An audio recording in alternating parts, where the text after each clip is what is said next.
ये कैदी हमेशा कमजोर कैदियों पर दबाव डालता था, लेकिन उस दिन उसने ऐसे आदमी से पंगा लिया जो एक फौलाद था। उसको गैंग ने घेर लिया, लेकिन उसने कहा कि मैं तुमको केवल 3 सेकंड का समय देता हूँ, चले जाओ। मगर सब हंस रहे थे, उसका मजाक उड़ा रहे थे। उसने 3 तक गिनती गिनी। जैसे ही गिनती खत्म हुई, उसने गुंडे के हाथ को पकड़ कंधे में उसका ही खंजर घुसा दिया। जितने भी लोग थे वो सबको ऐसे पीट रहा था जैसे कोई धोबी हो। केवल 30 सेकंड में उसने सबको पसार दिया। किसी की फिर उठने की हिम्मत ही नहीं हुई। कुछ दिन बाद वो जेल से बाहर आया और फाइटिंग गेम देखने गया, जहाँ फाइट करने पर बहुत पैसे मिलते थे, लेकिन इसमें बहुत रिस्क था, जान भी जा सकती थी। वो चुपचाप किनारे खड़ा सब कुछ देख रहा था। थोड़ी देर बाद वहाँ कुछ गाड़ियाँ आती हैं, जिनमें से एक आदमी निकलता है। ये एक अंडरवर्ल्ड डॉन था। मुकाबला शुरू होने वाला था, जिसमें एक टोपी वाला था जो कई मैच जीत चुका था। वहीं दूसरी तरफ अंडरवर्ल्ड डॉन का एक आदमी था जिसे लोग दानव कहते थे। ये सीधा आदमी की पसली तोड़ देता था। अब तक इसने 56 लोगों की पसली तोड़ी थी। अंडरवर्ल्ड डॉन ने उससे कहा कि सामने वाले को खत्म कर देना। थोड़ी ही देर में मुकाबला शुरू हुआ। टोपी वाले ने एक मुक्का मारा, लेकिन दानव को कुछ नहीं हुआ। वो दानव को मारता जा रहा था, लेकिन उसका वार बेअसर था। दानव ने उसे एक लात में नीचे गिरा दिया, फिर उसके ऊपर चढ़कर लगातार मारने लगा।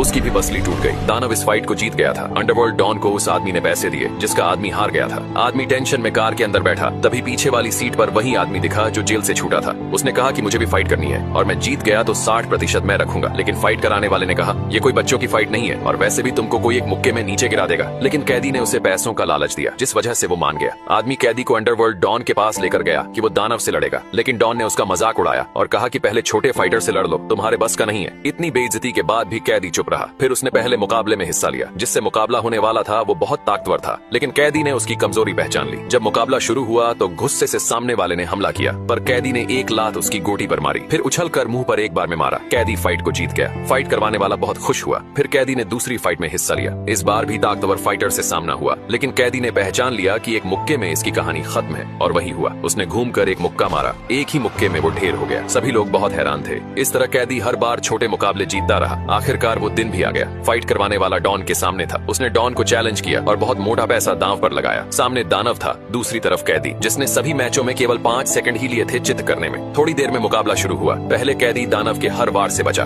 फिर घूमकर एक लात मारी। इतना ही नहीं, कैदी ने एक लात में दानव को जमीन पर गिरा दिया। ये देखकर डॉन हैरान था। जब दानव दोबारा आया तो कैदी ने फिर से उसको मारा, जिस वजह से दानव लड़खड़ाने लगा। कैदी ने उसे मौका ही नहीं दिया और आखिर में चित कर दिया।